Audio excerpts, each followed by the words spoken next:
ये कहानी है इकबाल की। एक 16 साल का मासूम बच्चा जो अपने अब्बू के साथ एक छोटे से गांव में रहता था। घर की जिम्मेदारी संभालनी उसकी मजबूरी थी, क्योंकि उसके पिता गंभीर रूप से बीमार थे। पर किस्मत की ठोकरें उसे और भी तकलीफ देने आईं। एक दिन अचानक उसके अब्बू की तबीयत बिगड़ गई और उनकी मौत हो गई। इकबाल के पास कोई सहारा नहीं था, तो उसने अपने अब्बू को खुद ही कब्रिस्तान ले जाने का फैसला किया। वो बिल्कुल अकेला था, एक मासूम बेटा जो अपने पिता को दफनाने के लिए खुद कब्र खोद रहा था। कब दोपहर से शाम और शाम से रात हो गई, उसे खुद भी नहीं पता चला। जब वो अपने अब्बू को दफनाकर कब्रिस्तान के गेट की ओर बढ़ा, तो रात गहरी हो चुकी थी। ठंडी हवा का झोंका अब डरावना महसूस होने लगा था। अचानक किसी ने उसे पीछे से पुकारा, इकू। इकबाल चौंक गया। पीछे मुड़कर देखा तो वहां कोई नहीं था। उसे इकू सिर्फ उसके अब्बू ही बुलाते थे।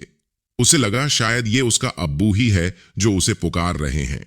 उसने घबराकर जोर से पुकारा, अब्बू, अब्बू, मगर कोई जवाब नहीं आया। उसे अब डर लगने लगा था और वो जल्दी जल्दी गेट की तरफ बढ़ने लगा। जैसे ही वो गेट के पास पहुंचा, गेट अचानक बंद हो गया। वो घबरा गया। कब्रिस्तान की ऊंची ऊंची दीवारें और बंद गेट उसे किसी कैदखाने जैसे महसूस हो रहे थे।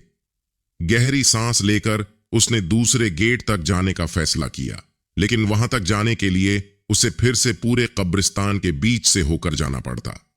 उसने हिम्मत जुटाई और धीमे कदमों से चल पड़ा। कब्रों के बीच से गुजरते हुए उसकी नजर दूर एक परछाई पर पड़ी।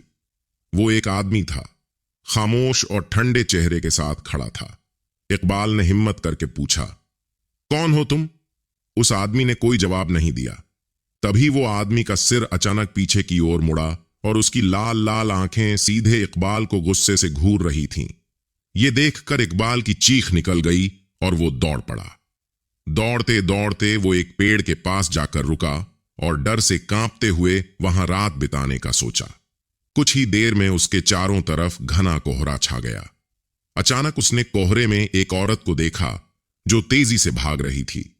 उसके पीछे एक बच्चा और फिर एक दूसरी औरत भी भागती दिखी। लेकिन फिर वो औरत रुककर धीरे धीरे इकबाल की ओर बढ़ने लगी। कोहरा छंटते ही उसका चेहरा साफ नजर आने लगा। वो चेहरा जिसे देखकर लगता था मानो सालों से कब्र में दफन हो। इकबाल पीछे हटने लगा, मगर अचानक उसका पैर फिसला और वो एक कब्र में गिर गया। कब्र इतनी गहरी थी कि वो वहां से निकलने में असमर्थ महसूस कर रहा था। उसे लगा कि कोई उसे जमीन के अंदर खींच रहा है। पीछे मुड़कर देखा तो वही औरत थी जो उसे खींच रही थी। उसका आधा शरीर जमीन में समा चुका था। तभी अचानक उसे महसूस हुआ कि कोई उसका हाथ पकड़कर उसे ऊपर खींच रहा है। वो किसी तरह ऊपर आया और कब्रिस्तान के बाहर भाग निकला।